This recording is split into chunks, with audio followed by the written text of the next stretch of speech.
Alright. Hello everyone, and welcome back to the Labyrinth. I, as always, am your host, Nigel. So, first things first, sorry for being late. There was some last minute stuff I had to deal with, but we are here now, and ladies and gentlemen, we are officially at 10 episodes for Nigel Dixie's Tales from the Labyrinth. So, if you've been here from day one, back when we were on Facebook Live, or if you're a brand new viewer, welcome to you. So, for this 10th episode that we're doing, I decided to do something a little special. I have compiled, well, not 3, not 5 this time, but 10 poems that I've written in the past that I enjoyed writing, and I'm going to read them for you all, and of course provide a little bit of commentary on them. So, for first things first, also before we get started, remember that tomorrow, of course, over on Facebook Live is going to be System Shock Radio, episode 50, where we're going to be talking about the O.J. Simpson trial. So that's going to be at 12:30 p.m. But without further ado, let's get right into it. So, this first poem is called Masquerade Ball. Let's get right into it. Masks, masks, masks everywhere. Hide the face, hide the soul. The eyes are the window to the soul. But I can't see either eyes nor window. Why did you hide, I ask. Why didn't you hide, they ask. We dance the night away and proudly don our masks. But I don't know you, you don't know me. Yet we are family. Ignorance disguised as elegance. Hate disguised as love. Jealousy disguised as support. Some wear the mask with pride. Others were forced to wear ours. It's very nice to meet you. Let's never meet again. Star-crossed lovers never speak. You wish to speak to me. Where is your mask? Now, I promise I wrote this pre-COVID, before, the face mask. Now, the masks I reference in this poem are the Masquerade Ball type masks, where it's the eye mask with the strings attached, not COVID face mask. Wear your mask, people. COVID it's out there, and it's getting stronger. We have 2 new variants this year. It's getting crazy out there. Be safe, you guys. Be safe. But no, the masks in here are the Masquerade Ball type masks. So you've probably seen a Masquerade Ball before, or perhaps have been to one. What they do is they hide themselves with the mask. Now, I admit I forget exactly what the significance of the masks are in the Masquerade Ball. I guess it is to keep things hidden, but if I'm not mistaken, there is supposed to be another historic meaning to it, but I am not sure what it is. As a matter of fact, let's look that up real quick. But the masks that I reference in Masquerade Ball, this poem here, is basically saying we hide ourselves from each other, or which is what we do in life sometimes. Is how many of you who have been truly 100% honest with people, everyone, you give everyone 100% honesty, you tell every single thing about yourself? Likely very few of you, I'm guessing, and it's alright, I'm guilty of it too. We don't give our full selves to everyone, but it seems like we give even less than that to one another, and it feels like we don't really know each other all the time. Now, some people, of course, you can't be fully open and honest with, but I feel like oftentimes we are hiding from one another. But so basically what I'm gathering here after looking up is that it's pretty much for entertainment celebrations, and the point of the Masquerade Ball apparently is just for music and dancing. But anyway, we're gonna move to the next poem, and this one is called A Starry Night Sky. Do you remember the first time we met? The sky was filled with stars. Do you remember our first date? It rained that night. Do you remember when I met your parents? It was so cold that night. Do you remember when I proposed? It was so warm. Do you remember when we got married? The sky was a beautiful shade of velvet. Do you remember when we argued? It rained hard for the rest of the day. Do you remember when you became pregnant? The sky was blue as could be. Do you remember when you gave birth? The sky was pink with a touch of orange. Do you remember when our child walked? The sky was red and orange. Do you remember when our child graduated? The sky was a bright blue. Do you remember when our grandchildren were born? The sky was dark blue. I remember the night that you died. The sky was starry again. Another star was added to the sky. This one belongs to you. So, obviously what you're seeing here in this poem is a couple. And of course, in love, they're talking about different nights where or different things happen. And kind of writing this poem, the point was that taking note, I guess, of your surroundings and the fact that so much happened as a couple. When you're in a relationship with someone, you tend to remember some little things. And obviously the narrator here, not exactly myself because I'm not in a relationship at the moment, but the narrator here is talking about different nights in their relationship and the symbolism, of course, of the starry nights. And when the significant other passed away in this relationship, the night being starry again, and that there's another star or up there, this one belonging to that person. And that's a belief that when a person dies, they become a star or in the sky. I remember that happened in the Princess and the Frog movie. I haven't seen it in a while. I might watch it this week. I'll have time to because semesters are over, but that's a topic for another time. But yeah, so this next one is called Flowers. Red roses, love. A rose by any other name would smell just as sweet. Daffodils, regard, for you, for others. Hibiscus, delicate beauty, the one that you see when you look in the mirror. Yellow jasmines, grace and elegance, like a kind word from a beautiful soul. Marjoram, joy and happiness, a feeling of elation. I feel like I might pronounce that wrong. If I did, I apologize. A feeling of elation for yourself and others around you. Rosemary, remembrance of the past and how you learned from it. Yellow tulips, sunshine in your smile as you greet the day. So basically, this one is pretty self-explanatory about different flowers and what they mean and how you can apply them to different aspects of your life. So that's what the narrator is doing here as well. Oh, now the reason I, of course, say narrator is because not all of my poems are told from my perspective. Sometimes they're from the perspective of someone else. Sometimes putting your mind in other people's shoes, and sometimes I do that. Now, sometimes I'll put my feelings into other people, but it's not always me, if that makes sense. But yeah, so flowers, different meanings. I looked up different flowers and what they mean, and some of the meanings of some of these flowers were interesting, which is why I put them here. But nevertheless, we're going to move on. This one is called Do You Love Me? Do you love me? And I mean truly love me. Not a love I hear about or see in a magazine. Not a love that hates me and wishes my demise.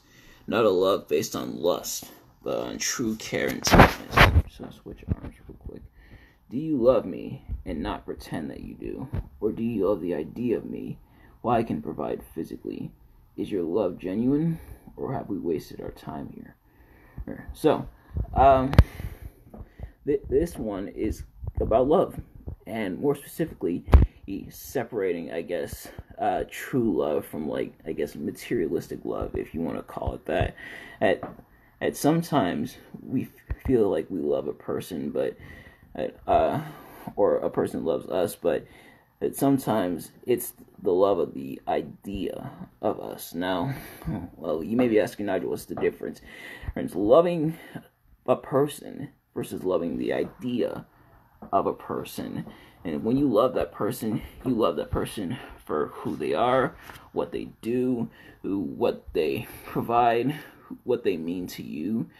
To some people, you mean the world, and obviously some people mean the world to you. But loving the idea of a person is just loving what they can do for you without loving anything else about them. You don't care about them. You just care about what they bring, what they can do for you.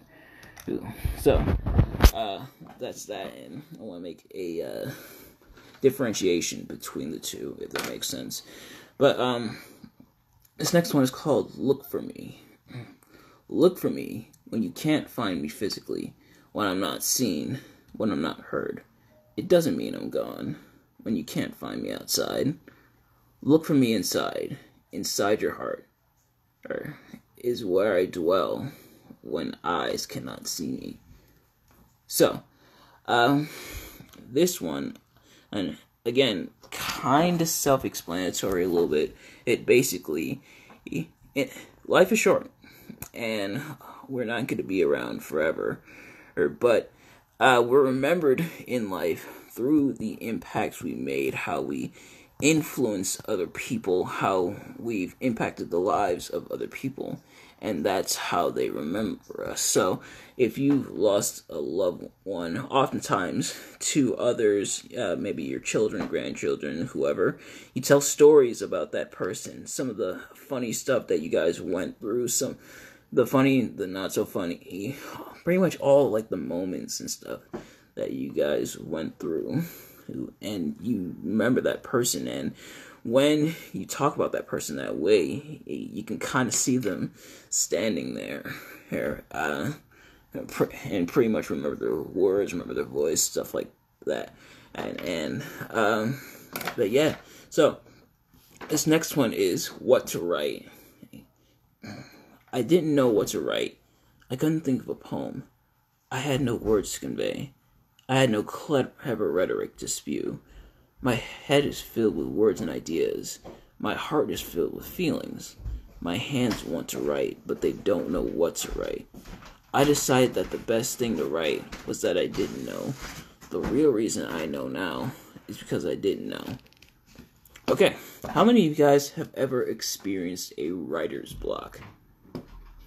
I'm just going to assume that you raised your hand and moved on. But basically a writer's block is a period in time where if you're writing something, you pretty much come to a dead end. And you can't think of any ideas of what to write next.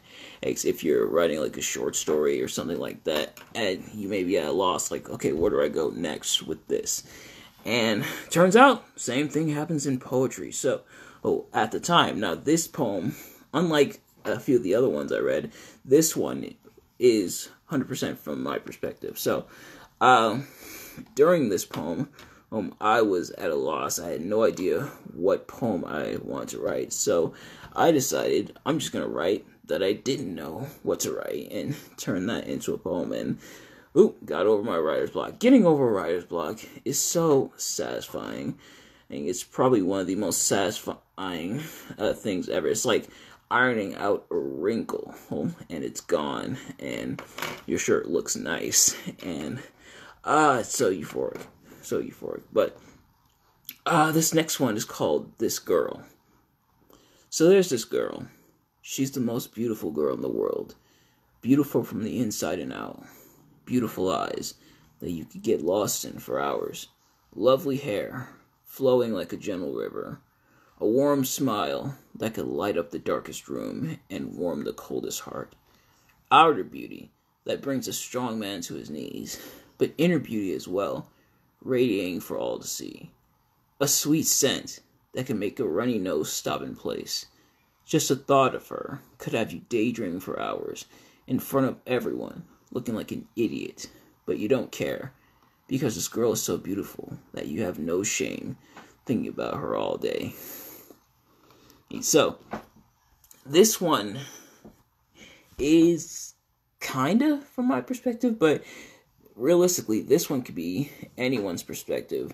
If you ever been in love, you have kind of this like bubblegum image of this person where you can't find a single thing wrong with them. And that's what's happening here in this poem. You're like obsessed with them, like you love them so much, and you have such a strong feeling for them that you're so attached and everything. And sometimes that's bad, of course, but here it's more so just daydreaming about her. Like, you can visualize everything about how this girl. Oh, now, of course, in this poem, it is a girl. Your preference is your preference, of course, but for the sake of this poem, it's a girl, and just daydream everything about her, like seeing her in your mind, like seeing how she is as a person. But yeah, that's that. It's something that a lot of us have done at some point, and like I said, it's not always healthy. But so this next one is called Internal Struggle. I feel me losing myself, lost out within the seas of my mind, trapped in a cage, waiting for freedom. I feel so disconnected. I look in the mirror and don't recognize my own reflection, staring back at me. Is this truly me, or a figment of my imagination? Am I truly whole, or broken into pieces? I don't know, and a part of me doesn't want to know. The bright flame of myself reduced to a lowly candle. So, a lot of people have struggles within themselves for one reason or another, and sometimes that can be tough to deal with. It can be overwhelming. You feel like you're literally at war with yourself, and it's one of the most nauseating feelings. It's something I've dealt with before. It's something I'm sure quite a few people have dealt with. It's not fun, to say the least. It is not fun at all. You literally feel so lost. That's the point where you're like, is this really me? Or is this a projection of myself? Oh, if you feel so disconnected from yourself, it's crazy. But next up is called Dream Girl. Yes, it's another poem about a girl. What can I say? So, I see her in my dreams. I hear her voice. I see her gentle movements, swaying like a calming wind. I hear her voice, calming, warming, familiar, like a sweet melody, pleasing my ears. I feel her presence, even when she's not there. Even when she's not here, I should say.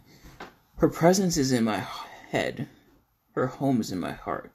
She is the girl of my dreams, and I never want to wake up.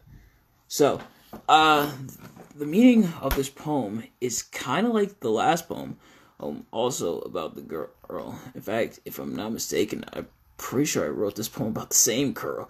Well, obviously, I'm not telling you guys who it is, but yeah, just like with the last poem, sometimes you can see them, visualize them. When you're in love, you literally can't stop thinking about it. But that's how love goes sometimes. But this last one is called Winter. The white flurry cloaking the sky. Temperatures going down further and further. Ice on the streets and in the road. Christmas music blaring through the streets. Salvation Army bells. Caroling. Warm food and warmer spirits. As it's wintertime yet again. And indeed it is wintertime. It's December here in Buffalo. We've already been hit with snow like multiple times just this week. But of course today and yesterday was a little nicer out until the wind, in which hopefully you guys are staying safe with these high winds and everything. But yeah, so wintertime. The thing about wintertime is it has its ups and it has its downs, which is why, for a lot of people, winter is like their favorite season. Me personally, not really, because on the plus side, of course, you got Christmas, you got the beautiful looking snow. You got off school and for a little bit, and you got other holidays, you know, the New Year, Valentine's Day, stuff like that. But at the same time, for starters, that snow is hard to walk through. Like, that is some tough snow to get through. Like, when it piles up, it's pretty to look at until you have to shovel it and walk through it and slip on the ice on your way to and from places. He says that's when you're like, okay, yeah, I'm over winter. And, of course, temperatures dropping way down low, like almost sub-zero. Sometimes in the negatives. It's been in the negatives before in Buffalo. I remember one day it was like negative, like 14, I think. But it's gone. But yeah, the weather's gone down in the negatives. And of course, New York, no stranger to snow. Oh, down south, their view on snow is a bit more like, oh my god, a little bit of snow, oh, we gotta close everything. But New Yorkers were kind of used to snow and cold and stuff like that. But it's pretty to look at. But man, but that's life, ups and downs, stuff like that. But ladies and gentlemen, that's gonna do it for this episode. 10 episodes of poetry readings here on Nigel Dixie's Tales from the Labyrinth. Man, we've got a whole lot more coming. But thank you all so much for watching, and I will see you guys later. Peace.